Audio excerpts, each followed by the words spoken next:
checked myself out before. My name is Drew. Is that a gopher? Where? Motherfucker! It is a little gopher. That's what these holes are for. Over here. My name is Drew. Hey. And this is Moving Through Conversation. And this is the first of many more episodes. Are you only looking at this gopher? Because I'm only looking at this gopher. No, I'm actually looking at the camera. I'm looking at you and then this gopher and then you. I can see it in my periffs, and it's pretty crazy. All right, I'm going to pull it together. Distracting.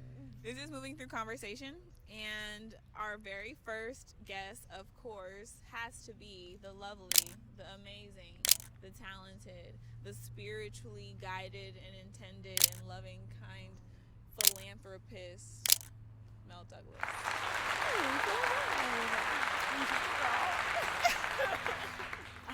Yeah, thanks for having me on. Thank you for coming. I'm so glad you agreed to this.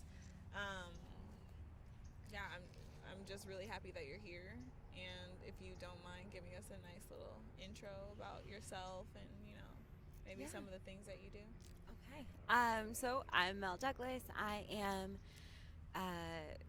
Brooklyn, New York native who lives in LA with my dog, Kenji, who is not a small dog.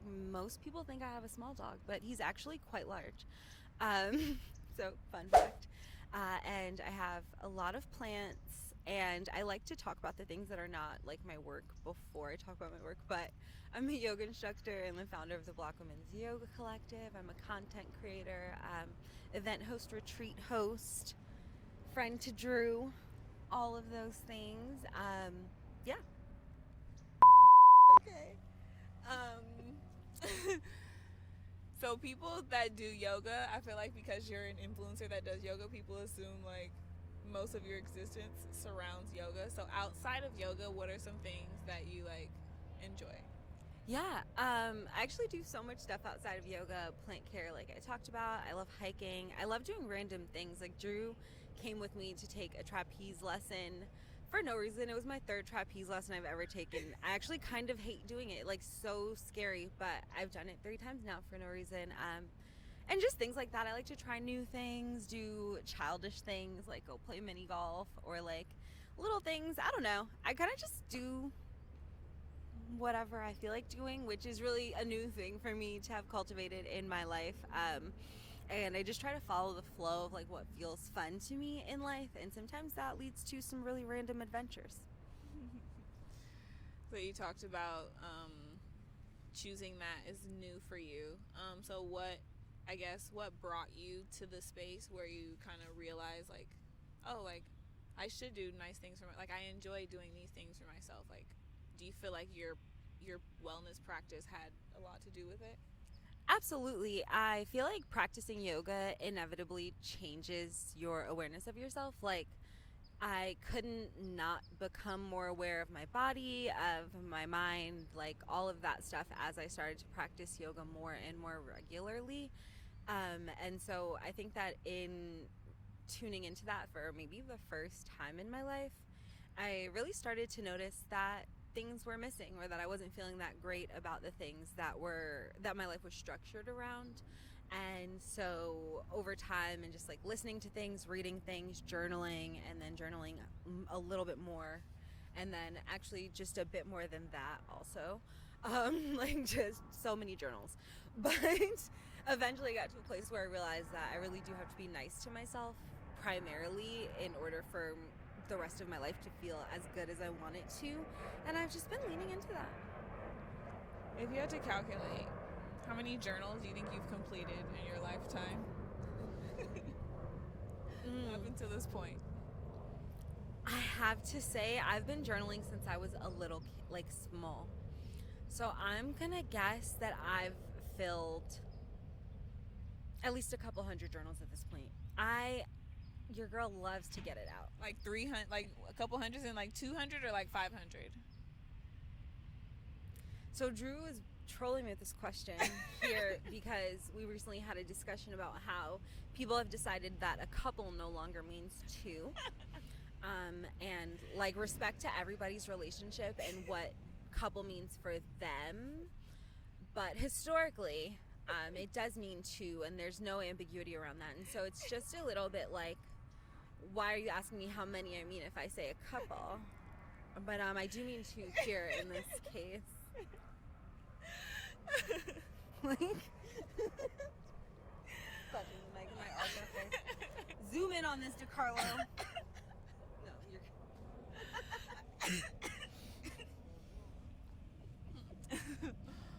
My mouth is dry too now. My water is barely doing the job. This Jurassic Park car is really. This is not the first one I've seen, and it just bothers me because I get a fucking grip. I just get a grip. It's like when you see a Scooby-Doo van. Okay, those ones are kind of fun. No, they're cool, but also like. Yeah, I kind of get a grip. What? You paid money for this. Oh, quite a bit. Yeah, you paid money for this. Like, I'm grateful for the moment. Like, anytime you see a Scooby-Doo van, you're like, fine. But they But to see be it every day, all the time. they're like, this is my whip. Okay. Okay. Oh, okay, so the Black Women's Yoga Collective. So when you initially started, you spoke a little bit about your intention, but what were your plans? Like, what did you want to do besides gather Black women together? I actually had no idea. Yeah, I really wasn't sure. I was just like, I want to make this thing, and it feels right that I should make this thing. And I think that I'll figure out what it's going to mean at some point. And yeah, I really had no idea. I don't think that at the time I imagined that we would get into retreats and start leading retreats for Black women, which has been such just like a gift to get to experience and cultivate for Black women. But I didn't really have any idea. I just felt like if I was looking for a community of women who look like me doing yoga, then like other women who look like me must be looking for that too. And I was like, maybe if I just like plant this flag here, people will come to it. But I didn't know what we were going to do once they got to the flag at all. And I didn't figure it out for a long time. So the first event I attended was one of your women's new moon. Was it new moon or full moon? It's a new moon sister circle. New moon sister circle. So was that like one of the first events that you had? I had been having those. Maybe that was like my third or fourth one at that point.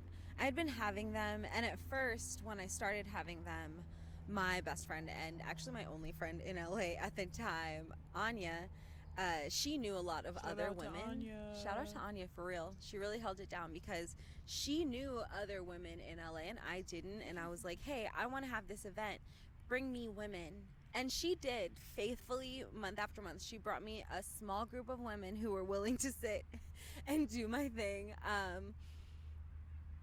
And then eventually I started offering it, like, first of all, I was having it at my house and I was putting my address on Eventbrite, which reflectively, girl, what? But I just really wanted to build community, I guess. I think the spirits probably had you. They were like, please, let's protect this. I feel like I was protected, yeah. Because strangers came, but they were nice and none of them murdered me, so that's great. But yeah, so that was definitely early on in our event having, and you and I met at our first, and I think we only ever did it twice at that same event where we vended because we did not sell things at the time, but it just felt like a good opportunity to meet people. So we got some little body scrubs and like Kindles together and some plants, and we're like, okay, we sell things. And I met Drew. All for a reason. Everything for a reason. Okay, and so you started hosting classes and then you started hosting retreats. What made you decide to start hosting retreats?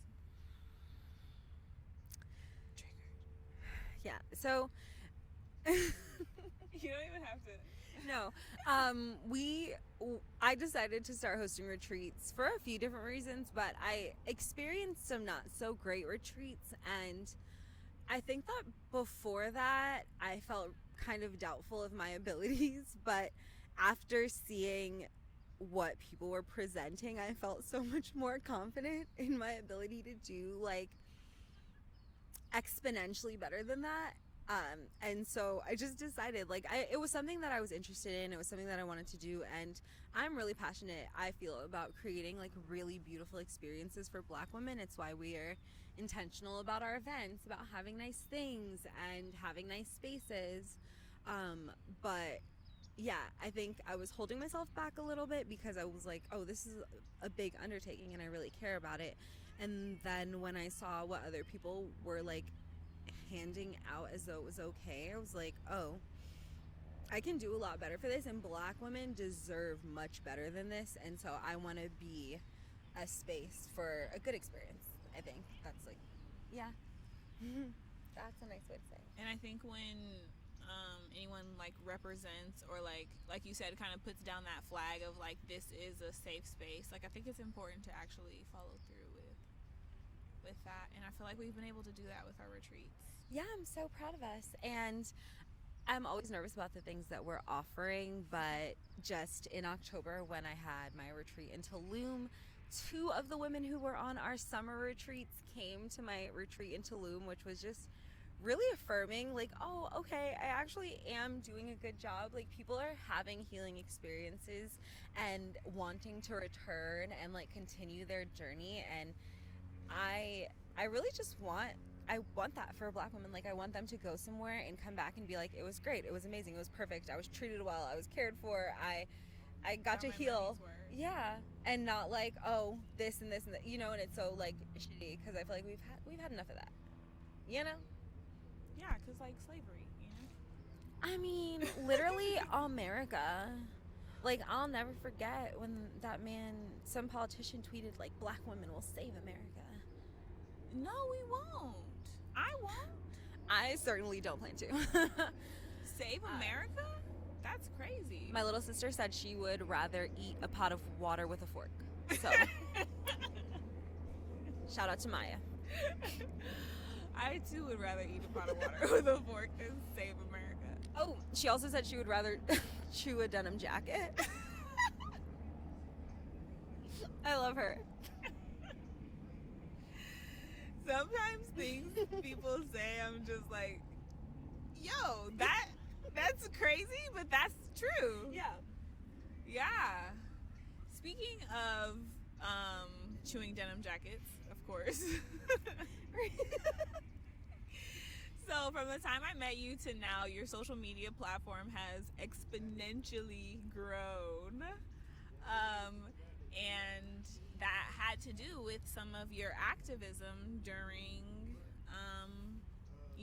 the panini. Yeah, So it was do you interesting. Want to talk a little bit more about like what drew you to the activism, and like now that you have this platform, like some of your goals maybe? Yeah, I feel like I was always an activist in some sense. Like, when I was in high school, I did Model UN, like tried to make an impact there, and then after that I ran Model UN conferences at the United Nations and tried to make an impact there. And then eventually I did start protesting, like when I was in New York, and things for like Black rights. It was during the Black Lives Matter uprising, and I did do that, and then I got really burnt out really quickly from that. That's really like dehumanizing, and I realized that while the protesting was necessary, I felt like there was no then outlet for like the feelings and emotions that you built up in protesting, and like how it felt to be treated so shitty, to be like pepper sprayed and like shoved around by the cops and stuff. So yeah, I took a break from protesting, but I knew that I wanted to continue to do community work, and I saw a space to start to cultivate a more like healing space for activists in 2020, 2021, whatever it was. And I was still protesting then. I lived downtown, and I was like compulsorily protesting. Like, I was marching 3 to 4 times a day. And I was so exhausted. But I started to see a way towards holding space for the people impacting change and how impactful that actually can be. And yeah, I would share. I mean, I've always been the kind of person who shares, so I would just share my experiences going to protests or different things that I experienced on socials at the time, along with my yoga photos, because I feel like it's important to note like the duality of times. It's like all that stuff was happening and I was taking these pictures at the same exact time, and they might not have been of like me being pushed around at the protest, but they were all happening at the same time, you know? And so yeah, that started to draw people to my page, and then ultimately it was just like me vibing. I like to share things about like my journey, about what I have going on. I just find it healing, and people started to connect with it. And yeah, I don't really have any plans. I never had a plan for it. I don't have a particular plan for it. I'm always going to use my page to speak up and share about things that are happening in the world. But yeah, I don't have any plans. Just gonna vibe continuously. Nice. And I think like the way that you shared during that time was also very impactful, because like you said, people were like going to these protests back to back. Like, I'm not a protest kind of girl. Something about like large crowds and like screaming and stuff. And it was COVID time. Like yeah. the very beginning, when we were still supposed to be social distancing and staying inside, but you know, that didn't stop like human rights violations from happening. So then you couldn't stop really responding to that in the moment. So it was like another layer of fear. Yeah, that's crazy. Like, I would host like driveway yoga classes and stuff, and I'm like, that's all I have. And I think that's important, because you do get overworked, and so like for you to be in that and also be able to find a balance and like share that with people who also were probably trying to do like very much of the same, like had a really cool impact. So that's actually really awesome. With the Black Women's Yoga Collective, what are some of your plans? What are some your 2024 affirmations, events, things that we can show up to, ways that we can connect? We have so many things planned. I am really excited. The first thing up for us is our Finding Your Voice and Wellness workshop. It's a 2-day workshop happening both virtually and in LA, with Drew and I leading it. We're going to be, we're just the same person. At this point, we're just melded together. I want to wear her skin. And so that's why I did but we're going to be talking about different things for wellness entrepreneurs. So not just yoga teachers, but any kind of wellness entrepreneur, anyone who's interested in building community in the wellness space. And we're just going to be sharing like tips, tools. We're going to be doing some like social media, marketing, branding, conversation, covering a lot of cool stuff. And a good networking opportunity. Because I think as far as like you creating the collective, your idea was to create community who are like-minded and have similar things to support each other. And I just want to say I also feel supported being a part of the collective, hosting my first retreat this coming year. I'm screaming. It's so exciting. Drew's hosting her first retreat November 9th to 16th in Bali, Indonesia. I'll be there helping, but it is Drew's retreat. It's called Discovering Self. Drew's an amazing leader. She is this so is thoughtful. Not your interview. She has like this amazing ability to draw things out of you and like impact you to feel empowered. And so, yeah, if you're interested in attending a retreat, if you've wanted to go to Bali for a long time, check it out on the website. Drew's retreat is in November, and there's still an early bird sign-up deal. Why, thank you. All right, well, thank you guys so much for joining our first episode of Moving Through Conversation. And if you want to see more, like, comment, subscribe. Down below. Thank you guys for your time. Peace out. I'm Drew. This is Mel, and we'll see you another time. Bye. All right.